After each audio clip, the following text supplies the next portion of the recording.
Direct your channel was remove from YouTube అని చెప్పి చూపించింది అన్న. ఏడవకరా, ఎందుకు ఏడుస్తున్నావు రా భయ్? ఏడవకరా, నాకు ఏడుపు వస్తుంది. వీని కళ్ళల్లో నీళ్ళు వచ్చింది నేను ఎప్పుడు చూడలేదు. ఆ రోజు నాకు పట్టుకొని ఏడ్చిండు.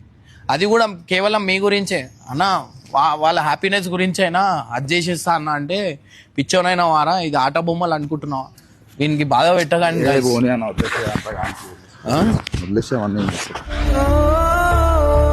అరే అర్థం చేసుకొని ఉండాలా కొన్ని పరిస్థితులు. ఇప్పుడు ఏం చేద్దామన్నా? ఏం చేద్దాం ఏంది వస్తుంది, అది బ్లాగ్ ఛానల్ ఉంది కదా, లేకపోతే కొత్త ఛానల్ ఓపెన్ చేస్తా అంటే కొత్త ఛానల్ ఓపెన్ చేయి. అంత సీరియస్నెస్ అంటే ఓడిపోయినా అన్నట్టు అనుకుంటున్నావు ఎందుకు? దునియా మంది ఉన్నారు మనకు. అరే నా ఇన్స్టాగ్రామ్ అకౌంట్ అది పోయినప్పుడు టక్కుమని 2,80,000 మంది వచ్చిర్రు ఒక రోజుల. ఎంత ఎంత పెద్ద అచీవ్మెంట్ రా, చాలరా మనకి. నువ్వు ఏం చేసినా నీకు అర్థం కాదు. నువ్వెందుకు వచ్చినావు అంత దూరంకి వెళ్ళి పనులు? ఇప్పుడు మీ ఇంట్లో అవురా, మీ ఇంట్లో ఫోన్ చేసిర్రు, మీ డాడీకి ఫోన్ చేసిండు, రాత్రంతా ఫోన్ లేపుతలేడు, బయట తిరుగుతుండు, ఛానల్ పోయిందని కొంచెం చెప్పు దాంట్లో అని చెప్పి.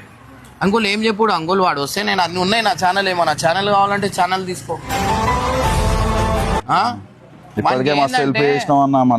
మస్తు హెల్ప్ చేసినా అంటే అరే మనం ఒక్కొక్క అర్థం ఇదేంది సపోర్ట్ చేసుకుంటానే కదరా. ఇప్పుడు ఆ కొత్త ఛానల్ అవి కంటిన్యూ చేయి. సో గైజ్ వింది బ్లాగింగ్ ఛానల్ ఆల్మోస్ట్ చాలా మందికి కూడా తెలియదు అనుకుంటా. సో బెనర్ రైడర్ బ్లాగ్స్ అని డైలీ వీని వీడియోలు వస్తాయి. వీనికి ఇంకో ఛానల్ ఓపెన్ చేయంటే లేదు నేను దాంట్లోనే చేస్తాను. చేసిన స్టంట్స్ ఓవర్ ఆల్మోస్ట్ చేయరు. వీనికి ఎన్ని దెబ్బలు దాకా ఉన్నాయి.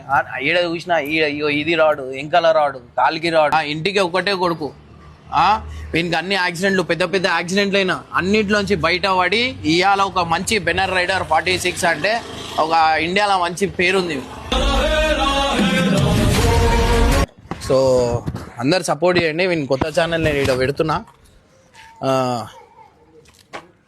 కింద కొత్త వీని బ్లాగ్ ఛానల్ పెడుతున్నా, అది చూసి ఫాలో చేయండి, అది సపోర్ట్ చేయండి గైజ్. ఆ కొత్త ఛానల్ ఆడ పోయి సబ్స్క్రైబ్ చేసుకోండి. చిన్న చిన్న కొట్లాట అయినాక విడిపోతారు కదా, ఇంకా వాడా వీడా అన్నాడు. వీడు నేను ఉండకపోని నాకు అన్న అనే ఇజ్జత్ ఇస్తాడు. వీనికి ఎంత తిట్టినా ఎంత కొట్టినా అన్న అనే ఇజ్జత్ ఇస్తాడు. అందుకే వీనికి అంతగానం అందరు మా దాంట్లో కూడా మీ తమ్ముడు అని చెప్పి నాకు సతాయిస్తాడు. అవురా, వాడు నా తమ్ముడే, వాడు ఎంత ఏమున్నా ఏం చేసినా వాడు ఎక్కడున్నా వాడిని సపోర్ట్ చేస్తాను నేను. ఎందుకంటే వాడు నాకు ఇచ్చే మర్యాద నాకు ఇస్తాడు. అన్న తమ్ముళ్ళకి బయ చేస్తాడు, అన్నీ చేస్తాడు, కానీ నాలుక జాడరు, అట్లా చేస్తాడు. అంత ఇష్టపడతాడు. సార్ ఇవాళ చెప్తున్నా వీడు నా తమ్ముడు అని చెప్పి నేను ఎప్పటికైనా వీనికి సపోర్ట్ చేస్తాను. ఎందుకంటే మనిషికి కావాల్సింది ఒక రెస్పెక్ట్.